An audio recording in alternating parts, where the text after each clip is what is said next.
Mark walked in the door of their condo, only to find himself locked out. A familiar frustration bubbled up as he suspected his wife might be behind it again. He pulled his phone from his pocket and dialed her number. Sarah answered quickly. "Where are you? Why is the condo locked?" "I'm right here." "You're back already?" Sarah's voice fumbled. I'm not home." "Are you drunk?" "Sarah, we had a deal. You promised me."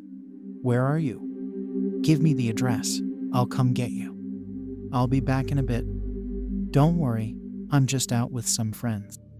Taking a walk." "Oh, by the way, Mark, could you spare some cash?" "What do you need money for?" "Get home fast. I want you back in the condo in 15 minutes. "No," Sarah snapped before hanging up. Mark fumed. Once again, his wife had broken her promise from 2 weeks ago, giving in to alcohol.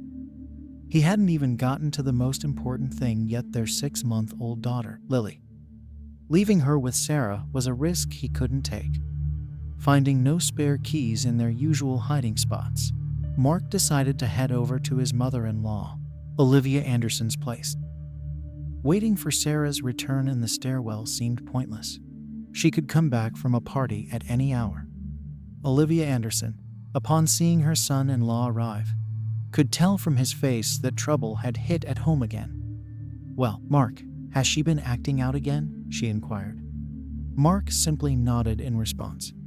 "And where's Lily?" Olivia asked further. "I put her to bed." "Let's go to the kitchen so we can talk without waking her," Mark suggested. Seated at the kitchen table, Olivia didn't mince words. "It's time for a divorce. There's no saving her. Lily needs to be away from her. The little girl deserves better. You're only 23. You'll find someone else. Aren't there plenty of single women around here? Surely there are some among your friends who would be understanding." Placing her hand on her son-in-law's arm, Olivia Anderson hoped he'd understand her suggestion. But Mark didn't pick up on any hidden meaning in her gesture. He responded, "Yeah, you might be right. I've been thinking about it too. Sarah needs to lose custody. I want our daughter to live with me." "That's wonderful. I'll support you through the divorce and with raising Lily. It's a shame I couldn't be a better mother and instill better values in my daughter," Olivia lamented. The next morning, as Sarah stumbled back into the apartment, Mark heard a commotion and rushed to the hall to find her sprawled on the floor. After checking on his wife, Mark made a firm decision to start divorce proceedings the next day. But fate had other plans. Just an hour after Sarah's return, their apartment was raided by the police. Startled by the sudden intrusion, several officers quickly handcuffed Mark and Sarah, launching into questioning, demanding to know where the illegal drugs were. Mark was in a state of utter shock. He'd never even smoked a cigarette, let alone done drugs. How could there be this in their apartment? When the officers briefly left the room, leaving Mark and Sarah alone for a few minutes, she pleaded, "Mark, they'll still find it. They'll find it, and I'll go to jail. Please, for Lily's sake, say the white stuff is yours. I can't go to jail." "What powder, Sarah? What are you talking about?" Mark was completely confused. "You know, the powder. The drugs. I just started using them recently. I didn't think about the consequences. Someone must have snitched on me, one of my own friends. Mark, please save me for Lily's sake. Don't worry, it's just a small amount. They'll probably give you probation, that's all." The envelope is there, under the leg of the coat rack on the right. Mark took the fall. A man who had never even smoked a cigarette had no idea that just having drugs could land him in jail for a long time. As he sat in jail, he questioned his actions. Why had he decided to protect Sarah? After all, he had been planning to get a divorce anyway. Maybe it was guilt. He figured jail would be harder for a woman than a man. For the first year, Sarah wrote heartfelt letters to Mark, promising to wait for him, thanking him for his sacrifice, and sending pictures of their daughter. But then, she vanished for a long time. Over the next 3.5 years, Sarah never visited him in jail. Instead, she visited Mark's mom and her own mother-in-law, Olivia Anderson. 6 months before his release, Mark received a letter from Sarah that shattered what little hope he had left.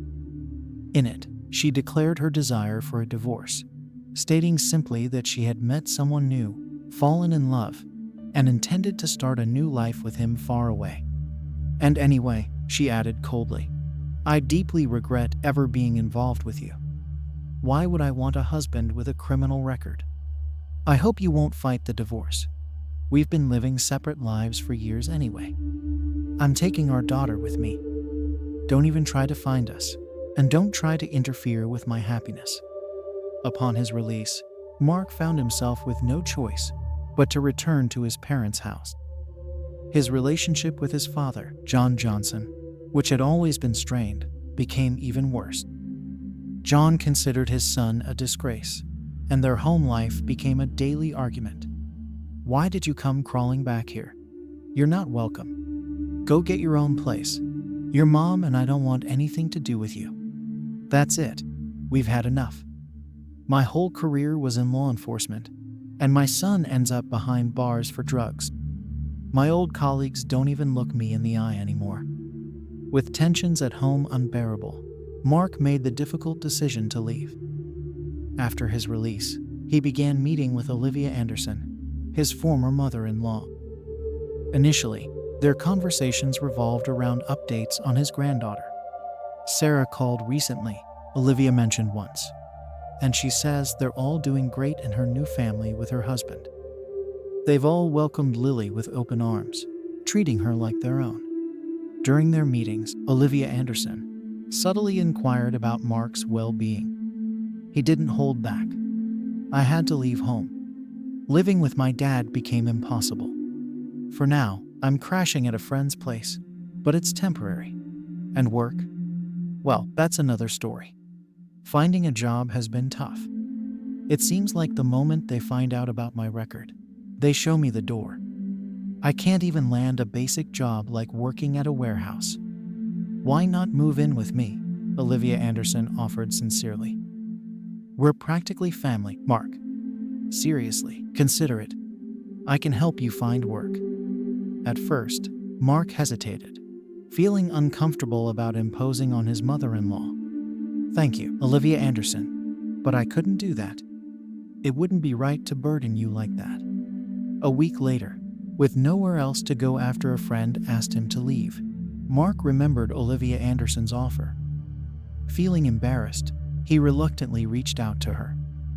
Her warm reception surprised him. Mark, come in quickly. Let me help you with your bags. Despite feeling out of place, Mark was touched by his former mother-in-law's kindness.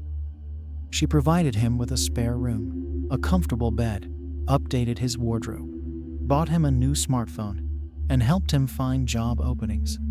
Mark initially hesitated to accept the gifts from his mother-in-law, but Olivia Anderson knew exactly what to say.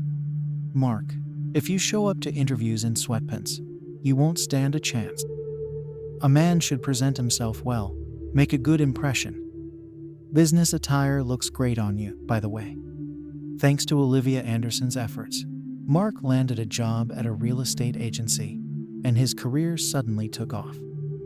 Despite receiving his first paycheck, Mark was eager to move out of his mother-in-law's place, but she requested him to stay a bit longer.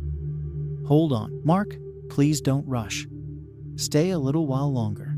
I need your help with some renovations around the house. It won't take long, just a couple of weeks, and we can knock it out quickly. Plus, think of all the money we'll save on hiring someone. Mark repeatedly asked for Sarah's phone number, but Olivia Anderson refused, fearing her daughter's husband's reaction if he discovered Sarah was in contact with her ex-husband. Feeling frustrated by Mark's apparent lack of interest in her, Olivia Anderson decided to take a more forward approach. She bought some lingerie and arranged a small dinner under the guise of a made-up reason, hoping to spark something with Mark. Mark declined the dinner invitation. I'm exhausted, Olivia Anderson. I'm going to turn in for the night. Stay a while, have a drink with me, she insisted. Olivia Anderson, I wanted to let you know I'll be moving out soon. Thank you for everything. You've helped me get back on my feet.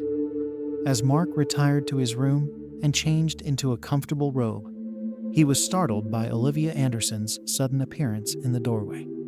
He hadn't anticipated seeing her in such attire and jumped off the bed in surprise. Olivia Anderson, what are you doing? Mark, I can't keep my feelings bottled up any longer.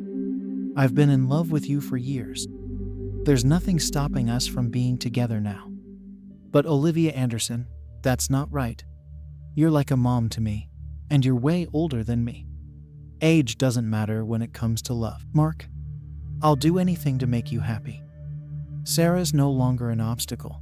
She's moved on with her life and forgotten about you. But I'll always be here for you, I promise. I can't do this, Olivia Anderson. I need to leave now. This is getting out of hand. As Mark began packing his belongings, Olivia Anderson, who had been watching him, suddenly asked, Do you want to see your daughter? Raise her? Mark grew wary.